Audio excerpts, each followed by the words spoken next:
Terima kasih Anda masih bersama kami di Kabar Petang. Pemirsa, Pengadilan Tindak Pidana Korupsi memvonis Gubernur Banten nonaktif Ratu Atut Khosia dengan hukuman 4 tahun penjara. Majelis Hakim yang diketuai oleh Matius Samiaji menyatakan Atut terbukti secara sah menyuap Ketua Mahkamah Konstitusi saat itu Akil Mukhtar sebesar 1 miliar rupiah. Suap tersebut diberikan dalam kasus sengketa pemilu Kada Lebak tahun 2013. Selain hukuman 4 tahun penjara, Atut juga didenda 200 juta rupiah, subsidiar 5 bulan kurungan penjara. Vonis bagi Atut tersebut lebih ringan dari tuntutan jaksa KPK, yaitu hukuman penjara 10 tahun dengan denda 250 juta rupiah, serta dicabut hak politiknya. Kasus suap pemilu Kada Lebak 2013 ini juga menyeret adik Atut, Tubagus Hairi Wardana alias Wawan. Wawan sendiri pada bulan Juni lalu divonis hukuman 5 tahun penjara.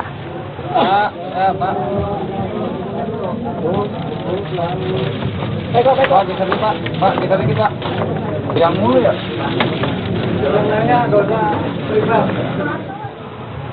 Dan pemirsa, bagaimana tanggapan Ratu Atut Khosia atas vonis 4 tahun penjara dari Majelis Hakim Tipikor? Kita langsung menuju ke gedung Tipikor bersama Dila Larasati. Silakan Dila.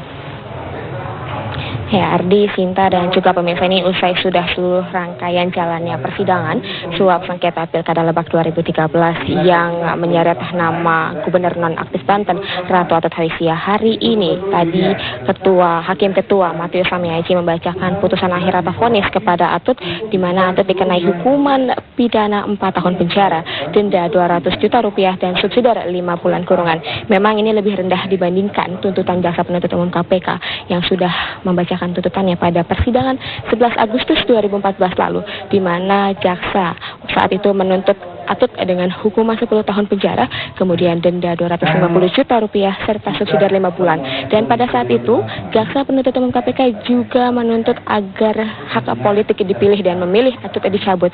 Namun hari ini tadi Hakim Ketua hanya mengatakan bahwa Atut dihukum 4 tahun, kemudian hak politiknya tidak dicabut lantaran dalam dakwaan yang disusun oleh jaksa penuntut umum KPK tidak memuat pasal 18 mengenai pidana tambahan. Artinya dalam hal ini jaksa penuntut umum KPK sudah cukup adil sesuai garis benang merahnya dari pertama kali bersidang dalam sidang perdana 6 Mei 2014 lalu. Di sana di dalam dakwaan tidak ada pasal 18, maka sampai akhir ini juga tidak ada pasal 18, dan pasal 18 inilah yang mengandung pidana tambahan. Karena memang dalam dakwaan tersebut tidak ada, maka hak politik Atut tidaklah dicabut. Ini hampir sama dengan kejadian Akil Mukhtar pada saat vonis beberapa waktu lalu.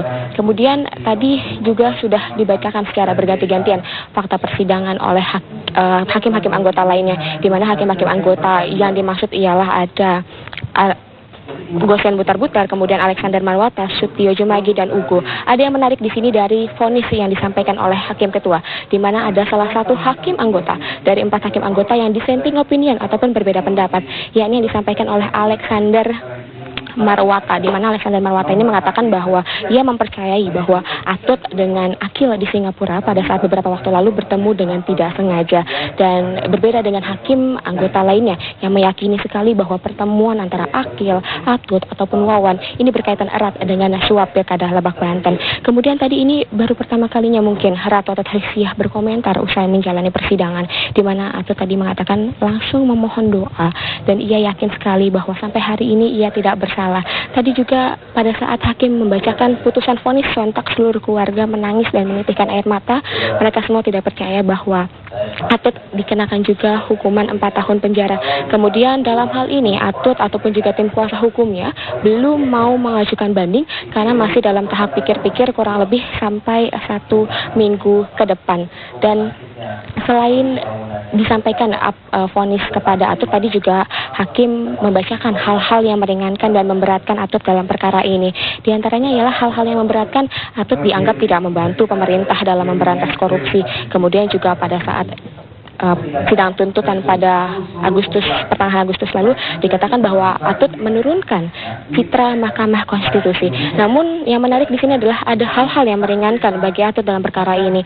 Atut karena Atut adalah seorang ibu dan seorang nenek, keberadaannya dibutuhkan oleh keluarga, maka ini menjadi salah satu hal yang meringankan bagi Atut. Kemudian pada 21 Agustus 2014 memang Atut sudah mengajukan pledoi ataupun juga nota pembelaan akibat tuntutan yang disampaikan oleh oleh Jaksa Penuntut Umum KPK, di mana di situ Atut mengatakan bahwa dia sudah menerima sanksi sosial bukan hanya untuk dirinya tapi juga pihak seluruh keluarganya. Kemudian ada juga yang paling krusial mungkin adalah kepada anaknya yang bernama Ananda Triana Salihan yang harus keluar sekolah karena menerima sanksi sosial akibat kasus Ratu Atut Hoisiah ini.